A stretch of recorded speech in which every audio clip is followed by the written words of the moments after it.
off with a bang. Just really excited about the great things that are going to be happening this year.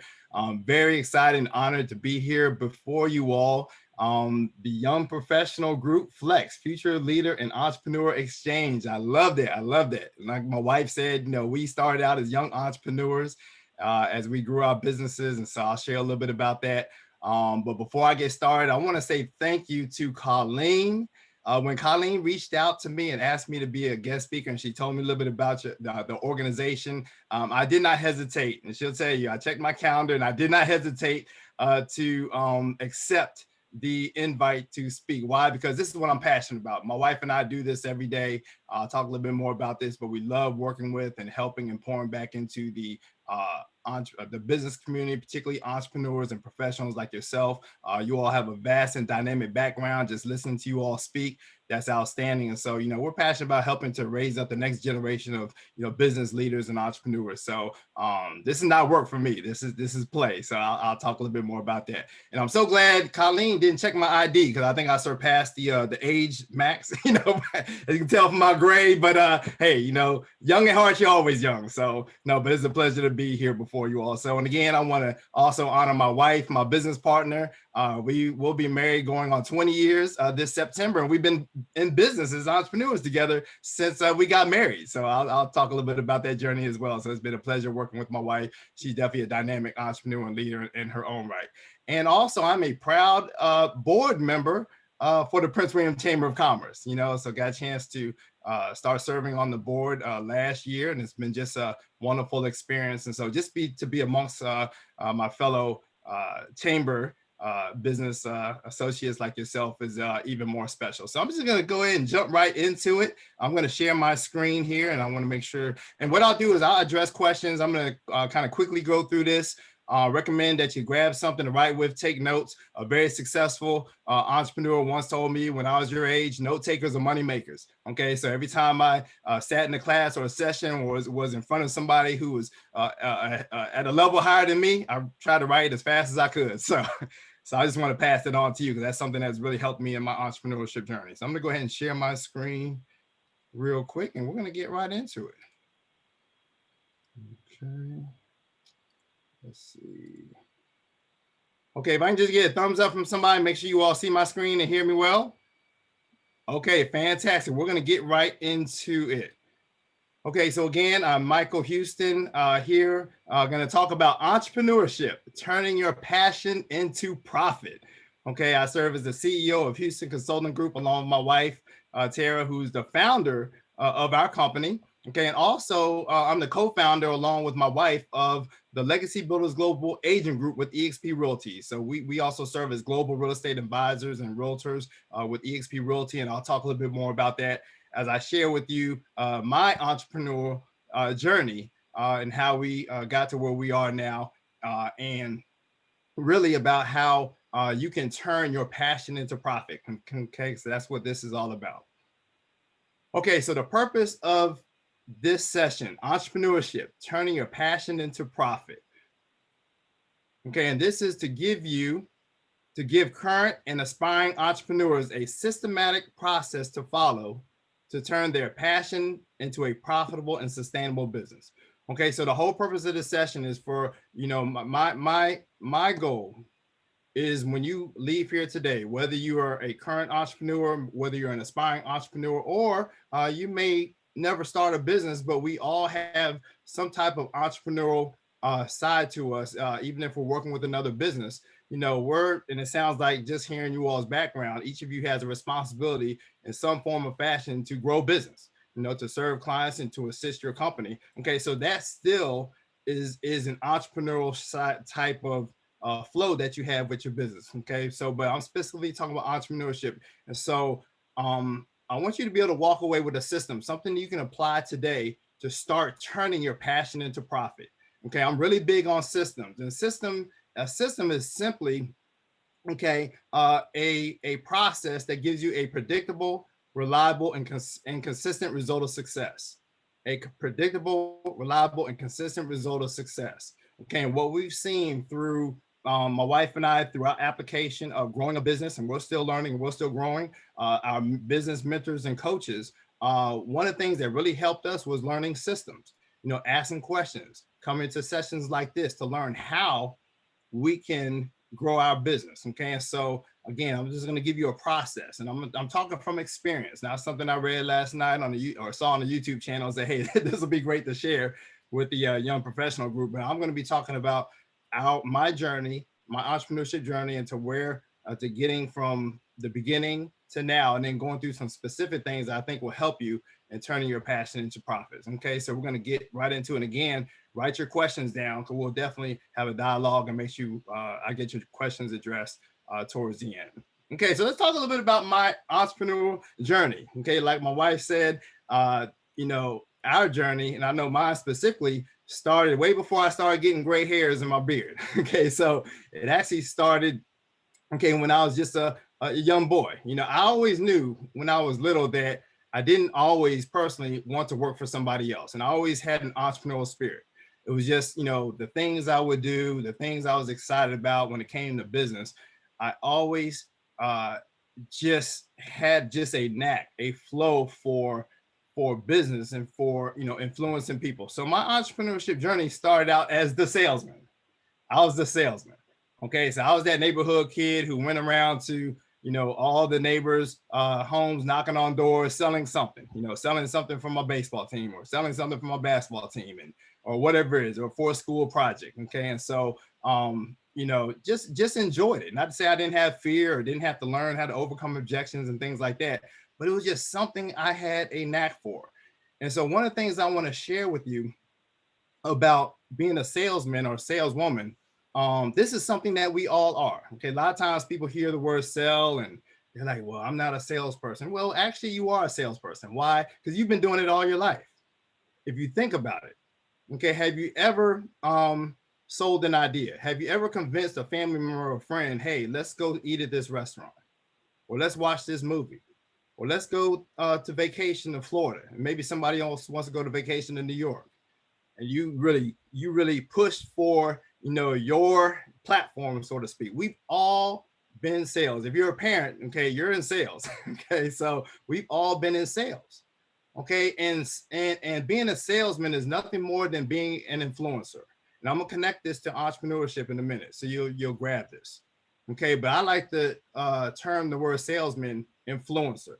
Okay, why? Because when you're in sales, all you're doing is you're influencing someone to buy into your way of doing things, buy into your product, buy into your service, buy into your idea. Okay, buy into your solutions, buy into your alternatives. And we do this every day. Unconsciously, we're selling.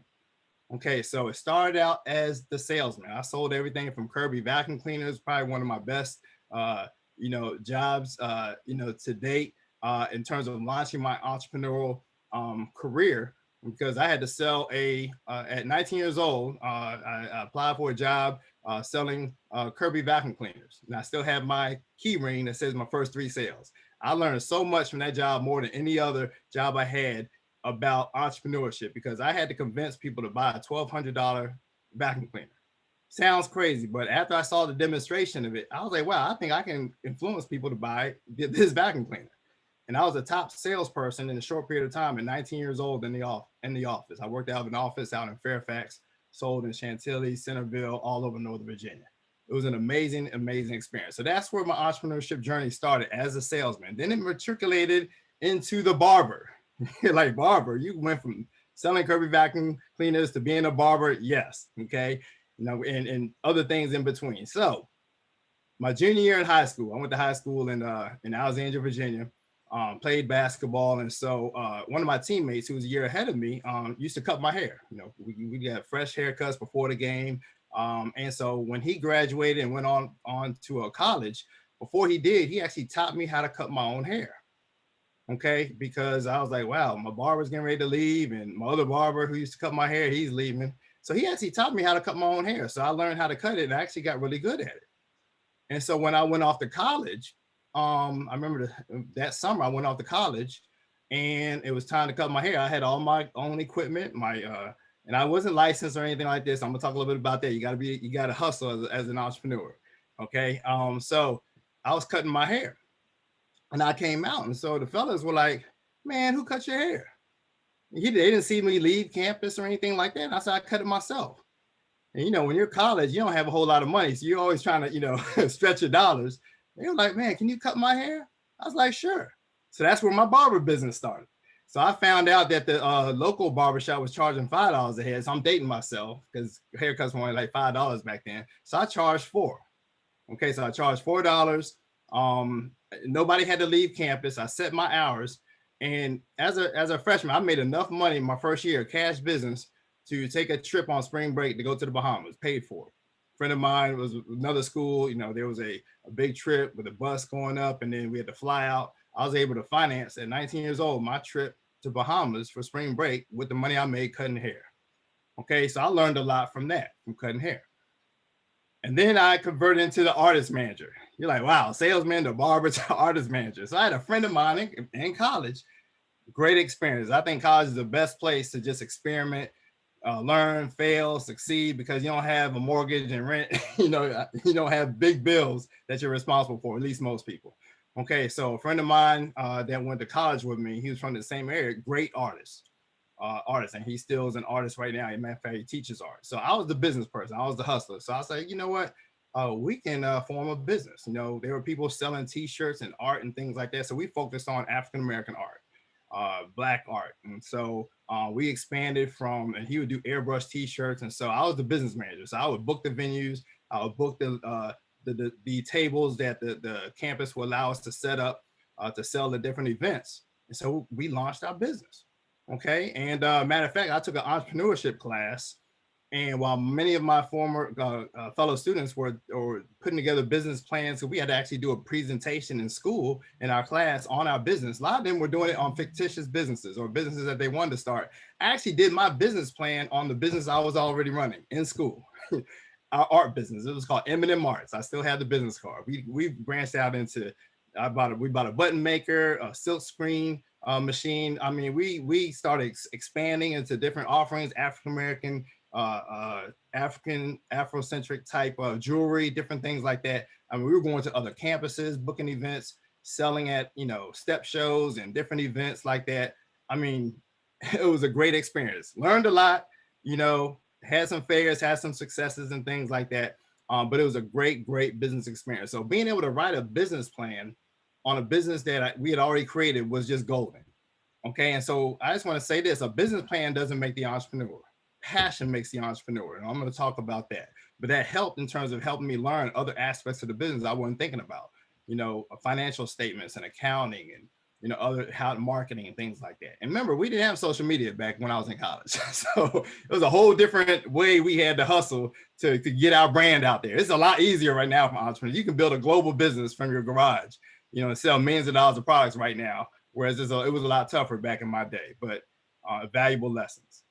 Okay, then it branched out to the real estate investment. So this is where, my wife and I, came to start our entrepreneurship journey together because after my mother passed away in '98, I was a young man. I was 28 years old, and she had some properties, and all of a sudden, I became an instant landlord. Had no idea what I was doing, but I relied on her real estate advisors, her agent, and some folks who share with me, how to be a landlord, what I need to do. And as I started to learn about investing, I started to read up on it, took some investing classes. I connected with the local real estate investor group. I started to learn the power of building wealth through real estate. And that's, I think, where I really found my true passion in business, to turn my passion into profit.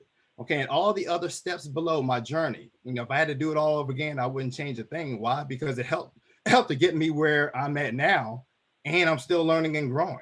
I say, somebody once told me, when you either win or learn. Okay, we're talking about, and I'm thankful for the losses. I've made a lot of money, lost a lot of money. I've had a lot of successes, had a lot of failures, but you either win or you learn. You don't lose, you either win or you learn. So every step from salesman to barber to artist manager helped get me to where I'm at now. So my wife and I started investing in real estate together. We bought a property here, then we bought 2 properties. And over the course of our real estate investing, we had a portfolio over time of 17 properties, 17 real estate projects in multiple states, okay, that we had accumulated. And in terms of our real estate investment. So, I mean, had a lot of success, learned a lot, had a lot of lessons. Okay, so that's where we were. And then it grew into these next couple here, what we're doing now, the real estate professional and business owner. So we decided, both my wife and I decided, I kind of jumped in as a professional first, and this she did afterwards. I used to be a loan officer. She got her license. So we said, you know what, we're gonna get in the industry so we can start buying our own properties, learning how to finance our own properties, which we did. And then it went into not only our passion for building our real estate portfolio, but our passion for helping others build their legacies through wealth building, through real estate. And so that's what we did. So we started to attract and do classes and seminars, and started to attract people who wanted to buy properties to invest in. Then they were asking us to represent them and just buying their homes, you know, primary homes to live in. And we started getting referrals and repeat business. So we built a very lucrative real estate business, you know, as real estate professionals, which we currently are. And then it transitioned to what we're doing now. You know, I'm the CEO of the company that my wife founded 12 years ago, Houston Consulting Group and Associates. We serve as business consultants and global real estate advisors and legacy builders. So fast forward to today, I went from a salesperson selling vacuum cleaners to now my wife and I operate a real estate business, Legacy Builders Global, that has 140 agent partners and counting in 9 different states. We do annual real estate sales over 100 million a year. And we're going into, we have global projects like in Belize, and we're expanding into other countries right now. Okay, if you would have told me that I would be where I am when I was 19 selling Kirby vacuum cleaners, I probably would have laughed, you know, because I did B school, I got my MBA, I did the corporate America thing. It wasn't for me because I knew I had an entrepreneurial spirit. That's why I wanted to focus on talking about entrepreneurship and turning your passion into profit. Okay, so that's a little bit about my journey. So we're going to get kind of right into what I will cover today. Okay, so 4 things I'm going to cover. First of all, discover your passion. Discover your passion. Okay, being an entrepreneurship, turning your passion into profit starts with your passion. Okay, it's not, I didn't call it turning your college degree into profit. All that's a part of it. But really, from our experience and for what we've learned from our mentors and coaches in business who are ultra successful, we've been mentored by, you know, multi-millionaires, billionaires in the industry who we've actually sat at the table with to talk and to learn and to glean from. This is the one common thread. Books we've read is passion. So discover your passion. Then you have to prepare your mind. You have to have the right mindset to succeed as an entrepreneur. And I'm going to talk a little bit about that. And these are the 4 P's: passion, prepare your mind. Then you have to plan your launch. At some point, you have to, you know, plan out how you're going to turn your passion into profit. I'm going to give you some specific things to do. And then you have to perform your plan. At some point, you have to get off the fence, get into the game, and start playing. Okay, and we're going to talk about performing your plan. So discover your passion, prepare your mind, plan your launch, and perform your plan. So we're going to get right into it. So let's talk about discover your passion. Okay, this was a life-changing quote by this here. If you love what you do, you probably want to write this down. If you love what you do and your work is your play, you'll never work a day in your life. If you love what you do and your work is your play, you'll never work a day in your life. By Dennis Kimbro. He's the author of a book called The Wealth Choice: Success Secrets of Black Millionaires. Okay, so he focused on, he's a college professor, he's a world-renowned author, and he focused on interviewing, you know, hundreds, I think thousands of Black millionaires, many of them business owners, successful entrepreneurs. Actually, I know one of the entrepreneurs personally that he interviewed. I remember when he started his business. I went to high school with his son. He started his business in his house. I watched this. I watched him turn his passion into profit. It was a technology business in his house. We lived in Alexandria. Fast forward, you know, 20 years later, he sold his company for $150 million. Now he's the co-owner of the Washington Wizards and the Capitals and the Mystics and all that. Phenomenal. Okay, he's documented in this book. So I watched it with my very own eyes. I was like, wow. Okay, and I had a chance to glean from him. Passion. Okay, so you want to get to the point in your business or discover ask yourself, what would you do if nobody paid you? What are you passionate about? For some, it's cooking. For some, it's creating solutions through technology, for some, whatever. So I'm not talking about what you're good at, because there are a lot of things that you may be good at that you may not be passionate about doing on a day-to-day basis. I'm talking about what is it that you're passionate about doing that provides a benefit to other people, that helps improve the lives or the businesses of other people or other businesses if you're a B2B type company. So if you love what you do and your work is your play, you'll never work a day in your life. That's why I say when I was asked to do this is not work to me. This is play, because this is what my wife and I do every day. We wake up every day. We sow into other businesses. We sow into our agent group. We sow into our clients who are independent contractors and entrepreneurs to help them build a better business, to live a better life, and ultimately build a legacy. Okay, so you want to get to the point. Other things were great, being the art manager and being, selling Kirby vacuum cleaners. I was good at it, but really, it wasn't my passion. I really didn't discover my true passion until I got into real estate. And that's, I've been in real estate since I was 28. I'll be 51 in a couple of months. Okay, so this is my playground. So I love it. And now consulting and helping to raise the next generation of independent contractors and business owners alongside with my wife. Okay, so let's get right into it. I'm gonna go through these quickly for time's sake, then we'll open it up for questions. So prepare your mind. Okay, this is the next one. I'm gonna go through 3 points here in preparing your mind. You want to expect to win, prepare to win, and play to win. You want to write that down.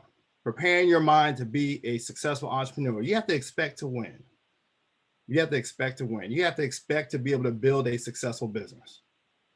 That is very important. Okay, so it comes with an expectation, because you don't want to be the one-hit wonder. You know how you have a great year or 2 years in business and then you fall off and your business dissolves because some challenges, you hit some challenges, COVID hit or what have you, or in your career, whatever it is that you're doing. So you have to expect to win. You have to be able to expect to build a business that's going to be profitable and sustainable, and that's adding value to the people in the community that you serve.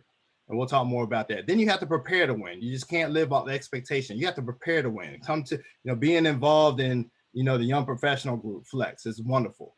Connecting with, mentors and coaches, putting together a business plan, getting advice, and we'll talk more about that. So you actually have to prepare to win. Okay, then you have to play to win. At some point, you have to get off the stands, get off the bench, and get into the playground of business and entrepreneurship and play to win. So that's very important. The next thing is very important. This is what was sold into my wife and I. Value your value.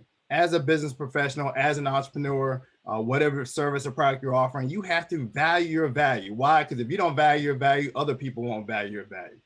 What do I mean by this? As an entrepreneur, you have to wholeheartedly believe.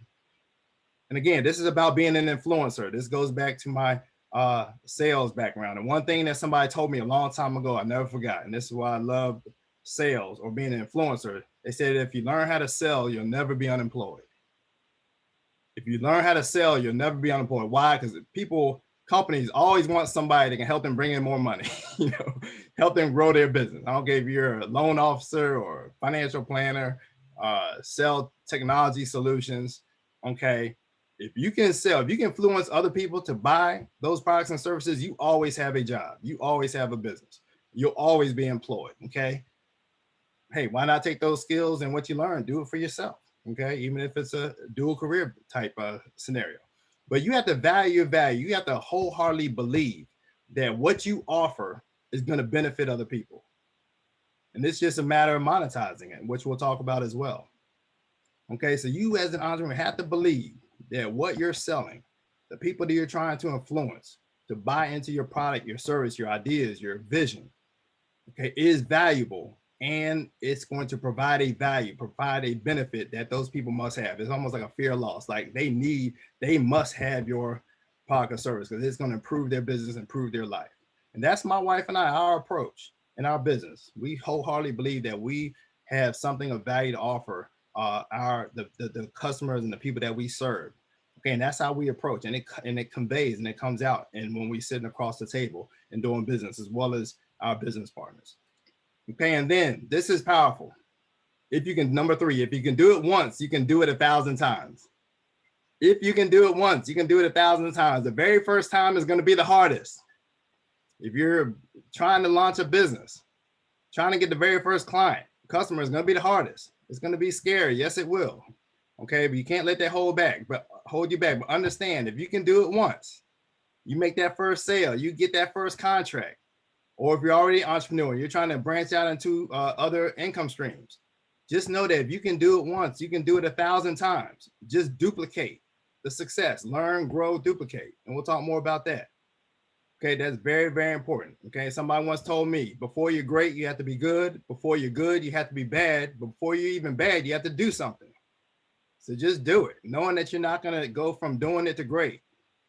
And you'll learn, you'll grow, you'll adapt, you'll become better. Next thing you'll know, you'll have a system of success for your business. Okay, so that's preparing your mind. All right, next P, let's plan the launch. So after you prepare your mind, you got to plan your launch. Okay, so we're going to talk about some things. Who? First part of planning your launch is who. Find who your target customer is. Now, I know in B schools, or a lot of times we're saying we refer to target market or target audience. It's all the same thing. Okay, who's your target customer? You have to know who you're trying to influence to be able to find those people or find those businesses. So you want to write that out and you want to define that in your plan. Who are your trusted advisors and strategic partners? Okay, an African proverb says that, you know, one can go quick. Okay, but it says alone you can go quick, but together you can go far. Alone you can go quick, but together you go far. The problem with a lot of entrepreneurs is they try to do everything by themselves because they know they're like, no, I just can't release this because I can do it. I want to do it the way I want to do it. You can't grow that way. You'll be very limited. Okay, so it's important to have trusted advisors, subject matter experts, and there's plenty on this call who've already said it. Subject matter experts that can help you grow your business, help you, and they're going to be honest with you, that you can trust. They're going to say, no, you probably don't want to do it this way. You probably want to do it this way. Strategic partners, people who are going to be your vendors, suppliers, similar services, if you're in similar industries, that you can support one another and build one another. So you want to have your dream team. And being a part of this chamber, and specifically the Future Leader Entrepreneur Exchange, take advantage of it. Just don't be a member. Take advantage of the wonderful resources the chamber offers to help you in terms of putting together your dream team. Very important. Let's talk about the what. What makes you different? Okay, in business, to succeed as an entrepreneur and turn your passion into profit, you have to figure out and discover what makes you different. Okay, and think benefits and value. Don't sell. When you're influencing people, you cannot sell. Don't just focus on selling the technical aspects of your product or service. Because when people are influenced, they're influenced by value. They're influenced by benefits. What's in it for me? That's what your customer is saying. What's in it for me? Why should I buy your product or service when I can go down here? There's 10, 20 other people that are competing and your competitors that are basically sharing the same thing. What makes you different?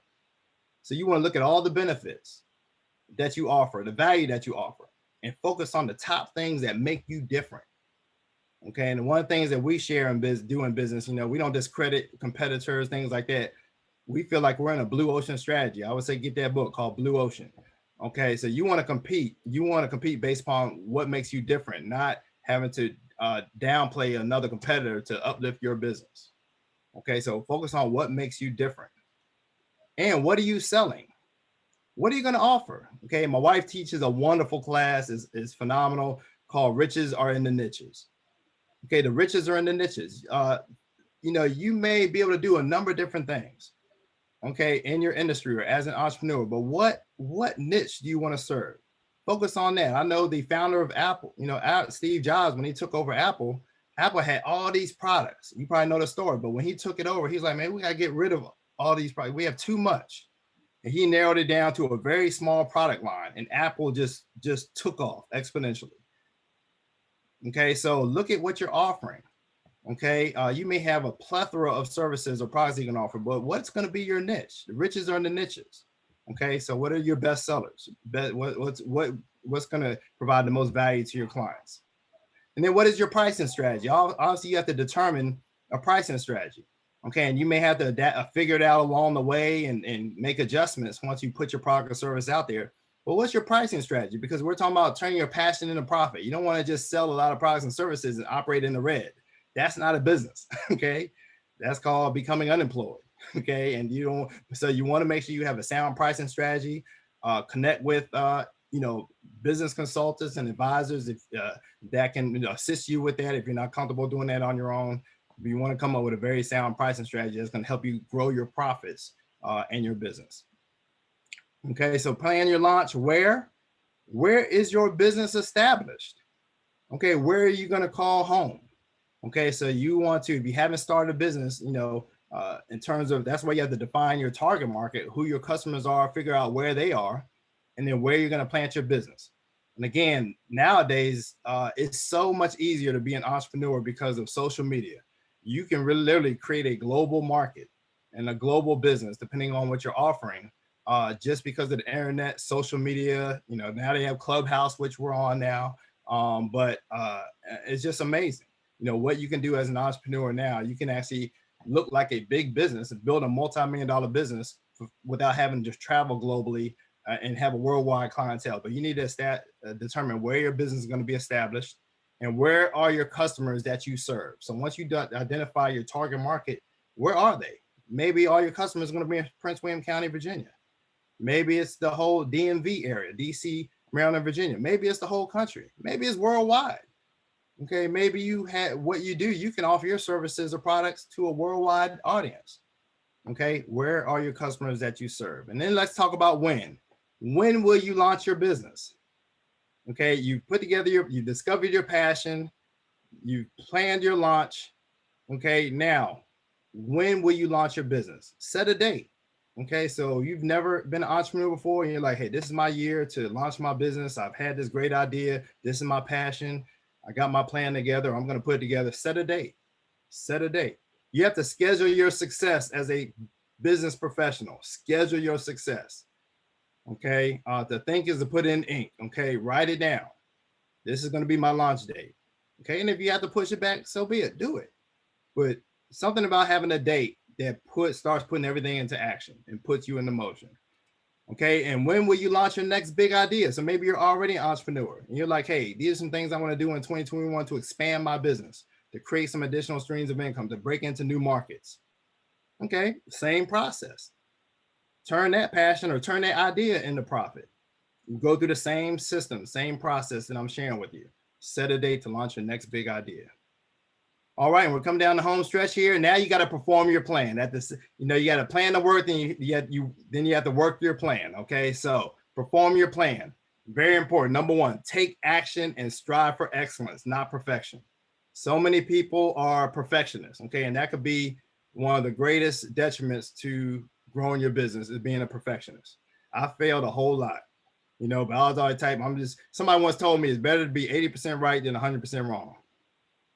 Okay, so if you just go put it out there and you're 80% right, and you get a client, you win a contract. You may not have done it all right, but you took action and strive for excellence. Excellence is continual improvement. My wife and I, we're still striving for excellence. There's still adjustments that we make in our business.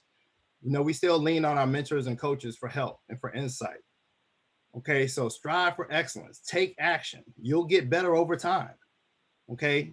Strive for excellence. And then after that, once you've launched your product or service, assess your performance. You want to observe the market. You want to be sensitive to feedback. How's the market responding to your product? How are they responding to price? If you have employees, meet with your employees or sales associates. Okay. Remember, you're the leader of your business. What are they saying on the floor? Okay. All feedback is good feedback.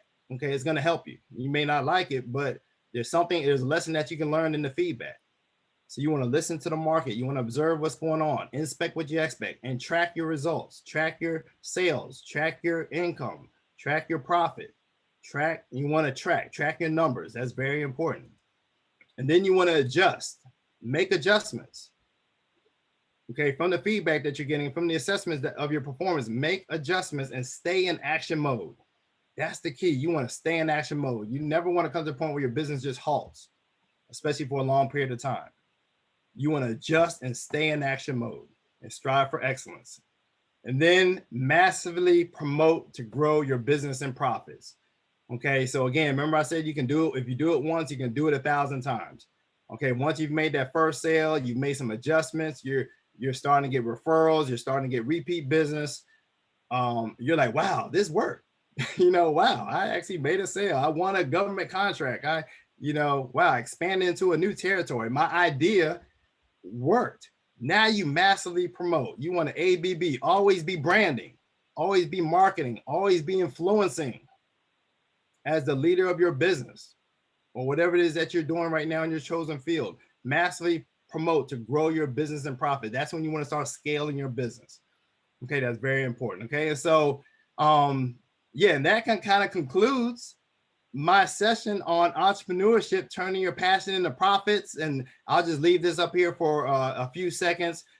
Take a snapshot of it or a screenshot. Reach out to me. And I'll unshare here in a minute to answer any questions. But again, it was a pleasure and honor to share with you this session. If you just took one thing away from it, that pleases my heart, to be able to help you to take your business or to the next level, or your idea or your entrepreneurship vision, to help you get along the way to turning your passion into profit. And how way I can help, again, I'm here, my wife and I are here. We serve as business consultants. We actually help small businesses and independent contractors, in branding, marketing, and business development, to help them, grow their business to the next level. And I know we kind of specialize in working with real estate agents and brokers, but we also have clients throughout the country that are in other industries that we work with as well. So connect with me on social media and on Clubhouse. Thank you again, and look forward to staying in contact with you. All right, and I'll unshare. Any questions, Colleen, however way you want to address questions or have people ask, I'll turn it over to you. Does anybody in the group have any questions for Michael about his presentation or any of his experiences? Okay, is that Valerie? You got to unmute. Oh, Val, we hear you, cannot Valerie. hear I think you need to unmute.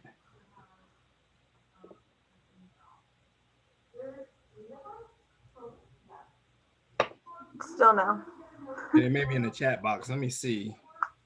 Val, if you want to put your question in the chat box, maybe we can answer it. Okay, I'm just looking through here. Yeah, I'm looking to, okay. I'm just seeing if there's any questions. And okay, thank you. Somebody said, great topic, glad to connect with you, Mr. and Ms. Houston. I appreciate it. I think that was, couldn't see the full name there, but it was Eric. Okay, appreciate it. And passion makes the entrepreneurship so true. That's right, Valerie. Outstanding. Okay. Somebody asked for my contact information. I just shared it, like I said, on that last slide, but if you need it again, I can type it in. And I will be sending out after this meeting, I will send out your contact information as well as the registration list of everybody that registered for this event. So maybe if you heard the name of somebody as they logged on in the beginning, you could connect with them, before or after the fact from this meeting. Absolutely. Definitely. So I didn't see any other questions in the chat, but again, I'll stick around for a few minutes or however long we'll be here. Just feel free to unmute your mic, and if you have any questions or comments.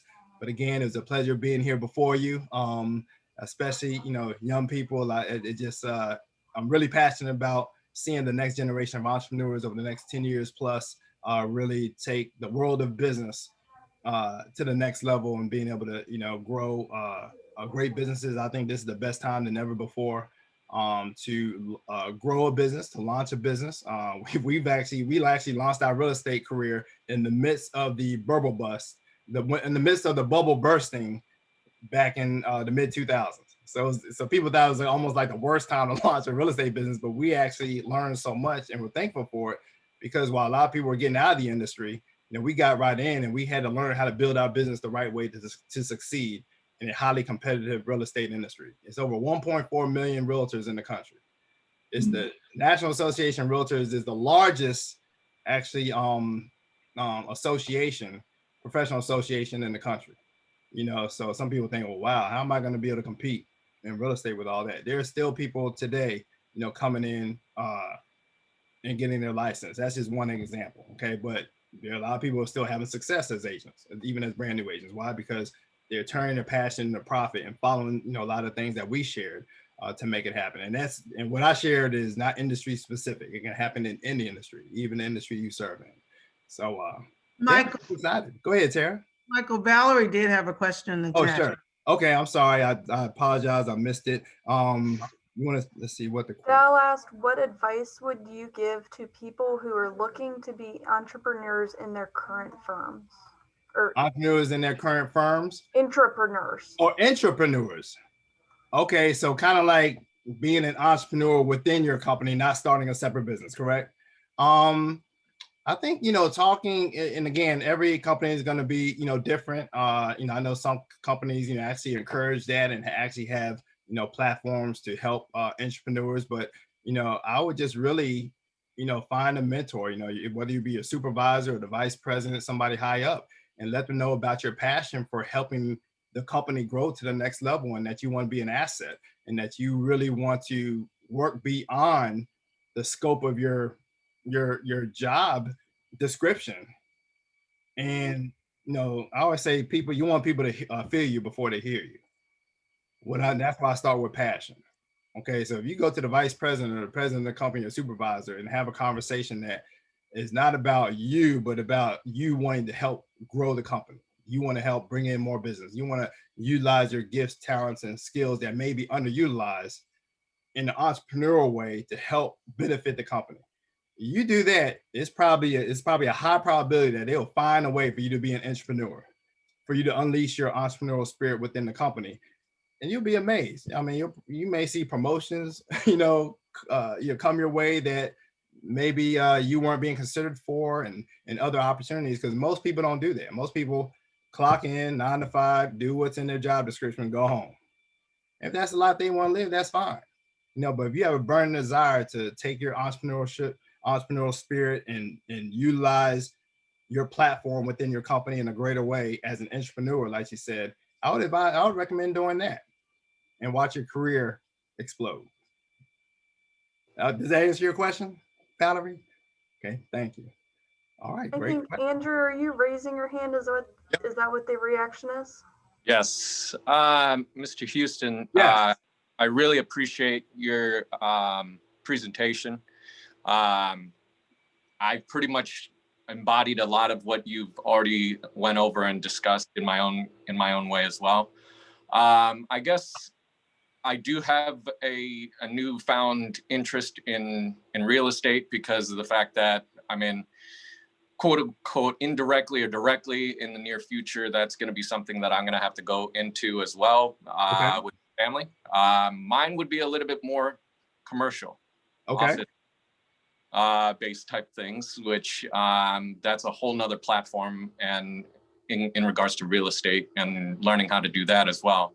So I guess my question is more towards the fact that, you did describe that you started in the bubble burst where there is high competition, there is that difficulty, and really holding to those values that I also agree upon is like, when you come and do business with me, there's a sense of standard and value that I'm bringing to the table. Right. And I bleed that into all of my other businesses as well. But what were some of the things that you experienced that were just really crucial things that after taking a step back and reflecting, it was a lesson that you really valued and learned and, pretty much live and breathe by it now because of what you experienced? What was some of the things that you learned in the real estate game that was like, wow, I can't believe this is so crucial and important? I would say the number one thing, and this is something that my wife and I have built our businesses on, even before I got into real estate, even in sales, even when I was a loan officer. The very first thing I know that we train our new agents that come on board, and we consult, business professionals. I call it the relationship principle. Okay. You want to write this down. I said the revenue is in the relationships and the fortunes in the follow-up.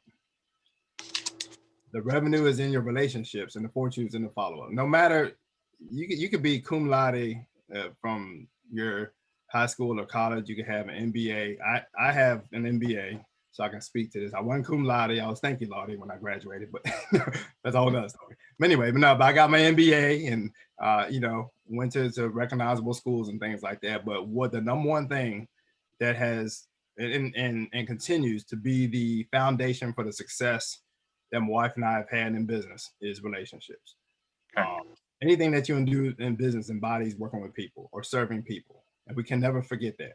And if an entrepreneur, as a professional, if you can be great at leveraging your relationships and developing relationships where people know, like you, and trust you. And I'm not talking about the consumer. I'm talking about your strategic partners. We get a lot of our business, our real estate business is 100% referral. It's been like that for a long time,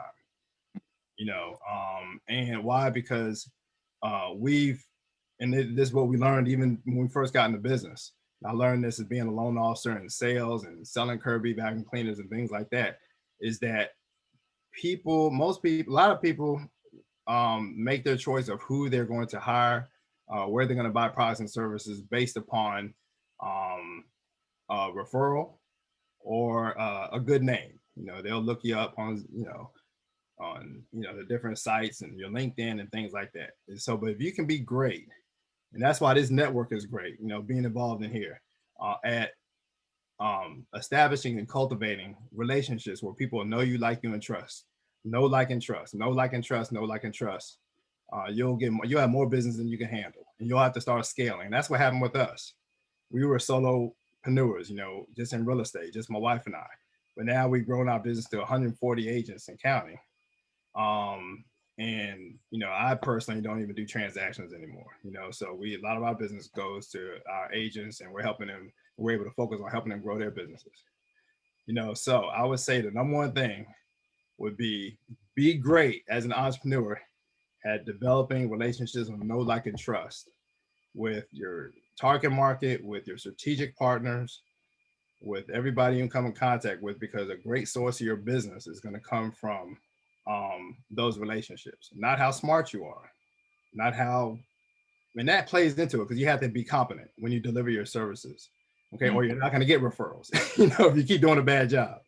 Right. But there'll be people that will hire you or refer you just because of the strength of the relationship. They don't have to know you that well. Okay. You don't have to be in a business 10, 20 years. Does that make sense? Yes. And then that kind of bleeds into the last question, which is how do you recognize and cultivate these relationships, maintaining because, you meet hundreds of people every day, how do you kind of, be able to find those proper relationships and to truly cultivate those things?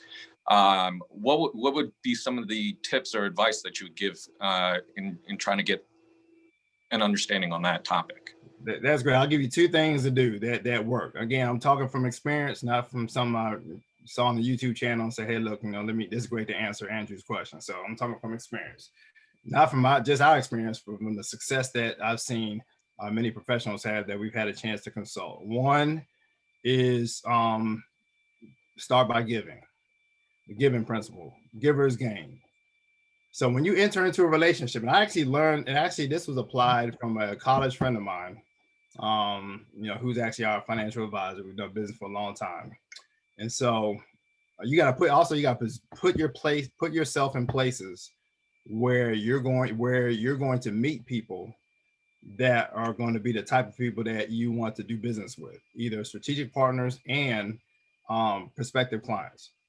Okay, so we were at an event together, and so we reconnected. I hadn't seen him in a while, college, and so he invited me to lunch. He was like, "What are you doing these days?" Blah blah blah. And so we were in a related industry, so he invited me to lunch. So most people, especially if they're strategic partner in the same industry, when they invite you to lunch, a lot of times they're looking to see what they can get out of the relationship, right? Know what he did? He said, and he set it up in the meeting. And it's something that my wife and I employed to this day. This was years ago. He said, I just learn about your business, see what you're doing, see how I can help you.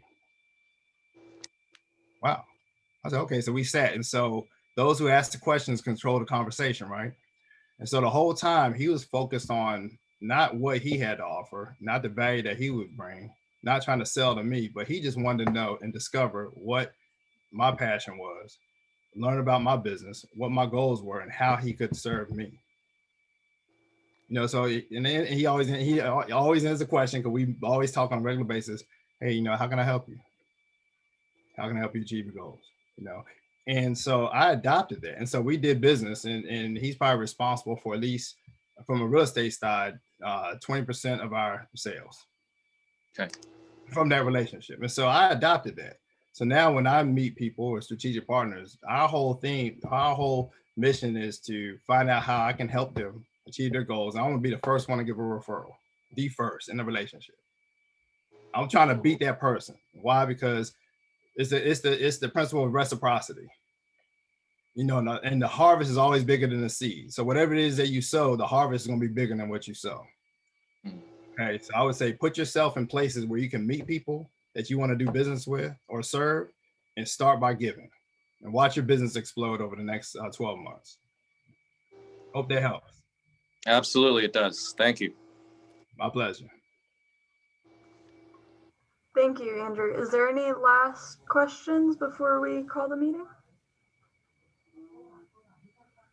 All right. I don't see any. Thank you again, Michael, for doing this for us today. I hope it gave everybody lots of insights, and we hope to see you guys at our next Young Professionals Flex meeting. Okay. All right. Thank you very much. Connect with me and reach out if you have any other questions. And hey, to your success in 2021 and beyond. Go make it happen. Thanks a lot, Mr. Houston. My pleasure. All right. Take care. All right. Thank you. Thank you again, Colleen. It was a pleasure.